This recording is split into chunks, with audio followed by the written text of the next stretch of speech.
Hi, my name is Marshal. I'm an events specialist. I do weddings, I do corporate events, I do music events. I'm also an activist, and I'm a blogger.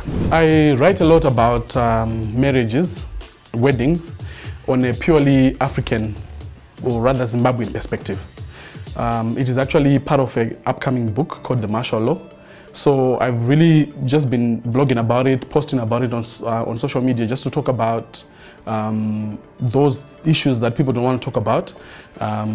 Issues of Rora, Lobola, Kusungira, Kupereka, Kutara, and all those things, those Shona things that today's young people would not necessarily talk about. So I put it online just to hear people's thoughts and also just to refine my ideas. But it's part of actually a book that should be coming out soon. I think people should respect privacy.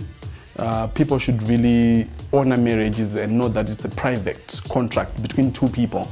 If you leave your marriage online, in the social eye, people will make it their business, people will comment, and you have so much pressure. So my advice to both of them and anybody really who's married, especially those who are in the limelight, in the public eye, is that let your private business be your private business. Your personal life, let it be your personal life. Otherwise, hey, look at what they're doing now. It's sad, really. I think it's part of the things that really break my heart. We have gone backwards in time, primitive ages. It's sad that in the capital city, in Harare, people have to wake up in the morning to go to local boreholes to fetch for water. That electricity by 4:30 a.m. it is gone. People are having to buy candles, firewood, My comment really on it is that the leadership of this nation needs to shape up, really. They need to realize that we're in the 21st century. Seriously, in the capital city of a country, we should not be looking for firewood. The current economic situation in this nation is not sustainable. All right, I'm trying to find the right word for it, but where we are economically is a very bad place. Going back to 2016, when the current governor of the Reserve Bank of Zimbabwe, John Mangudya, proposed to introduce what is called bond notes, he invited us to a public meeting. And I remember, as I sat down listening to him give a presentation, I'm not an economist, right? But as I sat there and watched him present and talk to us, I could tell that the man was lying to us. I could tell that this was a pie in the sky type of thing that he was selling to us. What really sort of pissed me off in the meeting, because if you look back at the meeting, at the video, I was very emotional in terms of how I delivered my address to him. Everyone else around there was being diplomatic, was being nice, using nice languages. And I just thought, you know what, we just need to cut to the chase. We need to be honest with each other. And the first thing that I told him is that we do not trust him. I personally did not trust what he was doing, that he was sincere in what he was doing. Number two, he had given us the reasons why we needed bond notes or why we were in the situation that we were in. And one of the biggest reasons that he gave was that we were consuming as a nation more than what we are producing. And that actually got to me because I'm an honest worker. I work for what I have. I try to lead an honest living. And so for somebody to come and tell me that our problem is that we're consuming more than we're producing, I thought that was a lie. We all know who was consuming at the time, and even currently right now. Our government is consuming much more than we are producing, and every time when there's a budget supplement, we're talking about a budget deficit and all those big words. But simply to the ordinary man, it means that the government is using more money than it is making.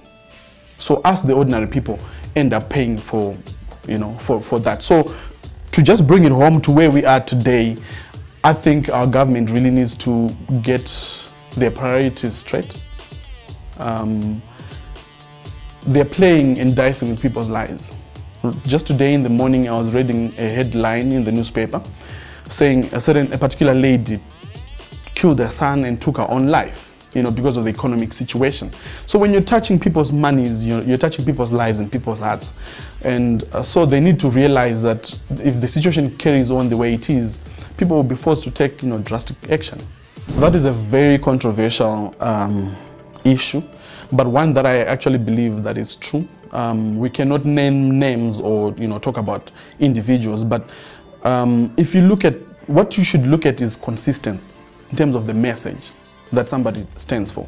You can't today stand for one thing and advocate for one thing, and tomorrow you wake up you're advocating for another. Your message has to be consistent. So if we were just to look at the past couple of years up to from 2016, where most of us really came into activism, the message that people had at the time up to today, you can tell that the rhetoric has changed. You can tell that people no longer speak strongly against certain institutions that they used to speak against. Part of it, really, you can't blame people. People are hungry. There are no jobs. So if you're offered money, some will take it, but it should be a matter of principle. What do you really stand for? What are your convictions? For me, this issue is an issue that gives me sleepless nights in terms of where our people are, in terms of where our country is. So I cannot be bought by money. There is no price that you can put to my activism. There's no price that you can put to what I stand for, So yeah, people have taken money, and there are obvious ones that are now singing for the government, literally singing for their supper. There's some people that we looked up to before this dispensation that they like to call a new dispensation. I just think it's the same of the old. Before it came in, there's certain people who opposed the Robert Mugabe regime, but today, they're singing praises, or they're trying to spruce up the image of the current regime. Certainly money has changed hands. Somebody has sold out. I don't know if I can term myself or call myself a politician. I like to take myself, or to think of myself more, or to define myself more as an activist. The lesson that I've learned in my short involvement in this landscape of politics, last year I ran for Ward 25 in Highfield East, which is where I stay. It's council, local government. It's not supposed to be political.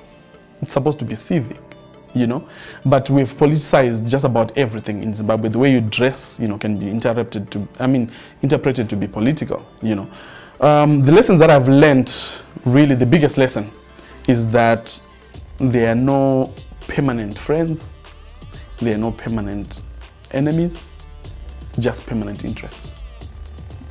So today you can find that these two are fighting is because at that particular moment their interests are not aligned. And tomorrow they're working together, or they're in bed together because their interests have really aligned. Number two, the biggest lesson that I learned really was, which I found to be a disappointment, was the electorate. Our people are not really where they're supposed to be in terms of being knowledgeable. The reason why they vote for a local councillor, why they vote for an MP, and the president, there's always a bit of confusion in terms of what does a local councillor do, what does the MP do. So there's a lot of education that is needed there, and as far as that is concerned, so that our people are empowered when they make these decisions. Number three is that people are people. You can't really, at the end of the day, really trust 100% or put all your faith and your trust in people. People always change. People will wake up tomorrow and what they promised you is not what they're going to do. People do not keep their word. So issue of trust, you really have to be careful who you trust, because some people are really out there to really make a name, to make money for themselves. So they'll tell you a lie with a straight face. So for me, I think, and a few others, we went into activism, into this political space, genuinely and naively as well. So we've had to learn some very harsh lessons, But yeah, something that we're taking forward, personally that I'm taking forward, is that you can't really trust, 100% people in as far as making decisions politically are concerned, which is unfortunate. For me, I believe politics should really change and make the lives of people better. But unfortunately, it's not the case. All right, as a nation of Zimbabwe, I'd say the biggest challenge, the biggest problem that we have is leadership. We have a problem of leadership. Yes, we do have people who are in power, but in terms of being led, even if you look in Shona, we say, ZANU-PF iri kutonga. ZANU-PF haisi kutungamira. iri kutonga. If you're ruling, kana uchitonga hausi kuteerera vanhu. It's your will. It's what you say goes. But if you're leading, you listen to the people. If you're leading, you have a heart. You listen to the concerns of the people. So the biggest problem that we have in Zimbabwe is leadership. Number two, the biggest problem, what I would also term a problem in Zimbabwe, is corruption. Really, we have become rotten to the core. At every level and sphere of life and community, people are corrupt. You look at just recently, government minister Mfumira was arrested, and you're hearing of big figures like 96 million, US dollars. How does one person steal that kind of money? What do you do with that kind of money? Then you hear from Air Zimbabwe that 3 aeroplanes have disappeared. I mean, these are not, pens or a laptop. This is a whole ndege. That thing is big. That it has disappeared. So corruption really is a problem in this nation. Number three, what I would also put there is patriotism. Is a challenge. We don't understand it. People do not work for the country. People do not save the country. Nobody really goes out to say, I'm really going to save the country. But people are looking at a personal gain. So yeah, those are what I would call, the 3 main problems: leadership, corruption, and a lack of patriotism. Pastor Ivan Mawarire is a man that I've known for a number of years now. Men would want to think that I started knowing him because of activism. I had known him prior to that when he was still leading youth culture, cross-culture at Celebration Church. I would attend some of those meetings. But really, we started building a relationship in our industry, in our events industry. He was a master of ceremonies. I was a wedding planner. So we worked a lot together. So for me, when he came out and he did that rant of a video just after independence in 2016, I identified with it because this is a man that I knew. This is a man that I could relate with, So I didn't find it difficult to put on my flag as well and everything else that came with it. The biggest question in many people is that Pastor Ivan ran away. And I'll tell you this, he did run away, okay? He did run away. And I think I would have done the same. I think I would even run away a bit earlier than he did. Okay, why am I saying that? You know what? He's an ordinary man. He's just an ordinary guy. No training in politics, no training in anything. He just made a video which resonated with a lot of people. He stood up for a cause. Everyone else was feeling a particular type of way, and he just managed to express and to capture what the emotions of the people were. And then, hey, before long, we had a movement on our hands. And so when the pressure came in, being an ordinary person, any ordinary person would run. The kind of pressures that we faced then, the president of the country then, Robert Mugabe, called him out by name, and basically told him that he's not welcome in the country. The threats were there. His family was under threat as well. People calling his wife and all that. So any right-thinking person would run. So yes, he did run away. All right, for me, solutions, as solutions, is really being sincere and genuine in what we do. I think we know what we need to, to do in terms of fixing our country. Number one, I'll tell you of an area that's really close to my heart, which is local government, where I ran for council. Simple thing there. We currently have a local government that is led by people who are not competent to be there. When you're looking at the city of Harare, the city council, you're looking at one of the top boards in the nation. They preside over a $300 million budget annually, which is a lot of money, So you need people in those places who are competent to run such a budget.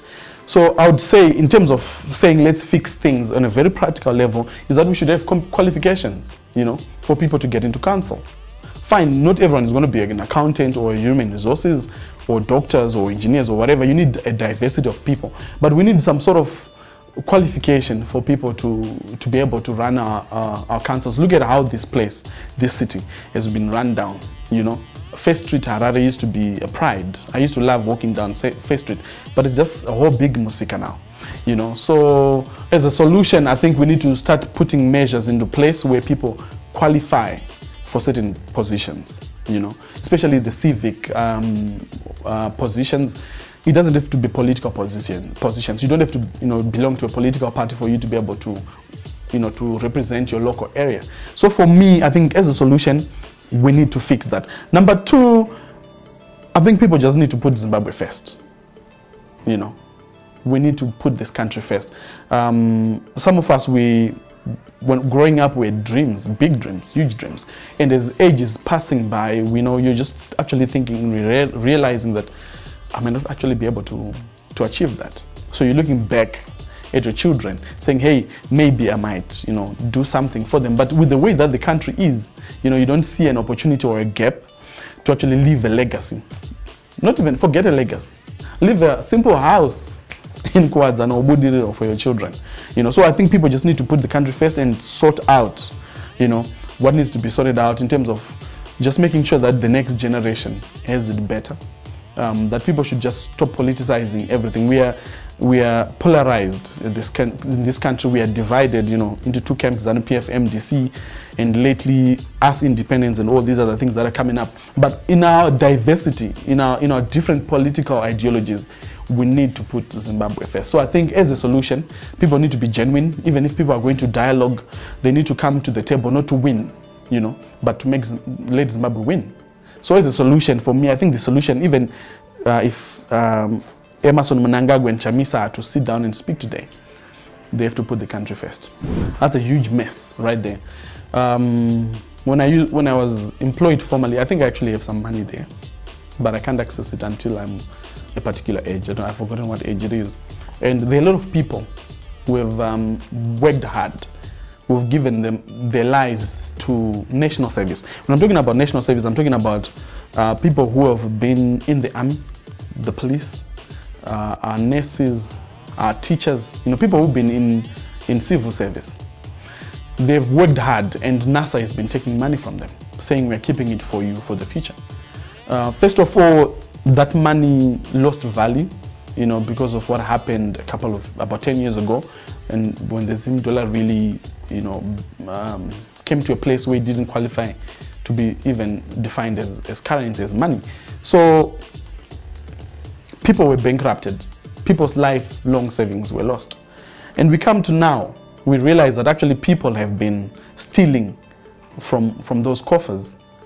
I think the policy around NASA really needs to be changed, so that people's savings are safeguarded. I remember, I'm still to really look into it, but I remember Tawanda Nyambira once sued the government over NASA that it's supposed to be voluntary, not something that is a must. It's a must, yes. But today, I know of a rural couple. They used to be teachers. I was having a conversation with them, Pandagenda Kumusha, and they were saying they're getting less than $20 US in terms of value, but they've worked 30 years. So I think we need to relook the policy that makes up NASA, so that we can safeguard people. You know, people are working hard. So after you've worked, you've retired, you're supposed to have something to live on. And what kind of nation really has its citizens walking away with nothing after 30 years of service?